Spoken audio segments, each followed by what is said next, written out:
I had an incredible opportunity to spend more than an hour and a half with Prime Minister Modi. He is the most popular world leader for a reason. He is unbelievable visionary, and his level of commitment to the people of India is just indescribable and deep and passionate and real and authentic. India is playing the kingmaker. India चाहा तो China को boss बना सकता है, चाहा तो America को boss बना सकता है। पाकिस्तान की आवाम जो है उसका एक ही नारा है, कश्मीर बनेगा पाकिस्तान, पीओके बनेगा कश्मीर का पार्ट। लो भाई, मैंने नया नारा खड़ा कर दिया। जो करंट गवर्नमेंट है आपकी कुछ भी नहीं कर सकती, मुझे लगता वो बातें भी नहीं कर सकते अब तो। पाकिस्तान से भी ज्यादा पावरफुल नेशन अगर कोई है तो पाकिस्तान का एलाय है, दैट इज चाइना। जी बिल्कुल। चाइना हैड अ प्रॉब्लम कि अरुणाचल को चाइना खुद डिस्प्यूटेड बोलता है, तो जब अरुणाचल प्रदेश में G20 हो गया, 50 कंट्रीज के डेलीगेट्स आकर चले भी गए, तो अब वही चीज कश्मीर में भी होगी। जब चाइना नहीं रोक सका तो पाकिस्तान क्या रोकेगा? तो वो तो होकर ही रहेगा इंशाल्लाह। इंडिया के सेंट्रल बैंक ने 18 मुल्कों से ट्रेड शुरू की, और आपको एक और मजे की बात बताऊं, चाइना और इंडिया मिलकर डॉलर को कमजोर कर रहे हैं। क्या मिला? कश्मीर मिला? कौन सा डिफेंस की बात कर रहे हो? हमें आज तक क्या मिला? कारगिल मिला? नहीं मिला। वो सियाचिन पे कब्जा हुआ, हमें मिला?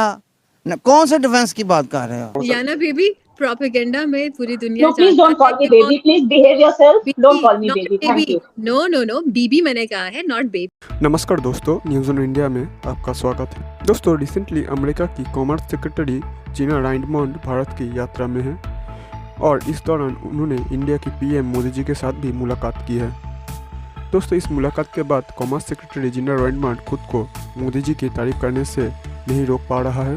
दोस्तों, उनका कहना है कि मोदी जी बहुत विजनरी लीडर है। उनका ये भी कहना है कि मोदी जी के विजन की वजह से ही भारत की फ्यूचर बहुत उज्जवल है।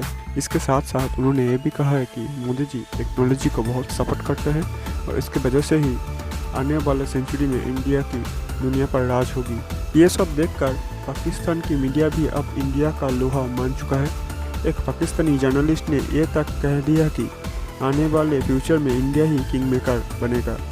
अगर इंडिया चाहे तो अमेरिका को बॉस बना सकता है, और अगर इंडिया चाहे तो चाइना को भी बॉस बना सकता है। दोस्तों, इसके बारे में आपका क्या ख्याल है? आप कमेंट बॉक्स में ज़रूर बताइए।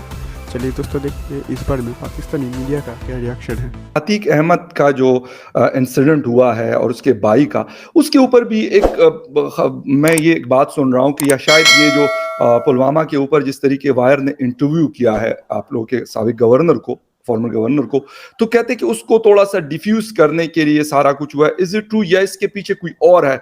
अगर सिक्योरिटी रीजन भी है तो इतना मतलब इतने हाई फाई अगर वो थे क्रिमिनल्स थे, तो उनकी सिक्योरिटी तो और ज्यादा इंपॉर्टेंट होती है कि उनको ज्यादा सिक्योर किया जाए। क्यों नहीं हुआ? आतिक और अशरफ की बात जो आपने की, this is a serious topic. Fakhar साहब, आई टेल यू, सूरह अल माइदा वर्स 2 में क्लियर लिखा है, द कुरान टेल्स अस कि अपनी उम्मत को सपोर्ट करो अच्छी चीजों में, लेकिन गलत चीजों में अपनी उम्मत के साथ भी नहीं खड़े होना। अपने फादर मदर किसी के साथ नहीं खड़े होना अगर it is not a righteous thing. जब आप आतिक और अशरफ की बात करते हो, मुझे जयश्री कुशवाहा की याद आती है। Do you know who she is? One of their victims.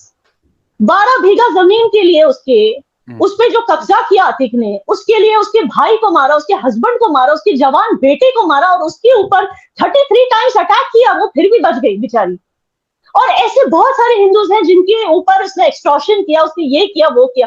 उन हिंदूज का मसीहा बन के गया था वो जर्नलिस्ट जिसने उसको वहां पर मारा। आज तक कोई कुछ नहीं कह रहा है, बिकॉज दे नो हमने कुछ कहा तो कहेंगे कि भाई सेक्युलर नहीं है, तो वो भी बेचारे चुप है। But fact of the matter is, Atiq और अशरफ गैंगस्टर्स थे बीएसपी के। They were not regular Muslim citizens. So हर बार किसी ना किसी आप लोग ढूंढते हो किसी ऐसे मुस्लिम क्रिमिनल की story, he is a criminal but he is a Muslim, तो बस उछाल दो कि भाई अच्छा, जो आप लोग बुलडोजिंग की बात करते हो, मुसलमानों के घर गिराए जा रहे हैं। लेट मी टेल यू, हर एक एंक्रोचमेंट, इवन अगर वहां मंदिर भी है तो उसको गिराया जा रहा है, जो भी पब्लिक लैंड को एंक्रोच कर रहा है उसको, लेकिन आप लोग बस हाईलाइट करते हो कि मुसलमानों के घर गिराए जा। तो ऐसे प्रोपेगेंडा हम समझते क्योंकि हम यहाँ रहते हैं, हमें दिखाई देता है, लेकिन जब हम बोलते हैं तो हमें बोला जाता है कि भाई ये मोदी भक्त है, इनको बोला जाता है।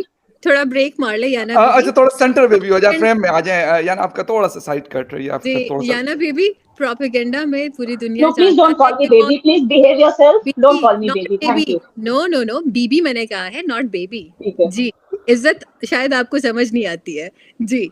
तो याना बीबी ऐसा है कि प्रोपेगेंडा में पूरी दुनिया को पता है कि कौन ज्यादा माहिर है, right? So we don't need to tell anyone कि कौन किस तरीके से No, propagate but you tell everyone, no?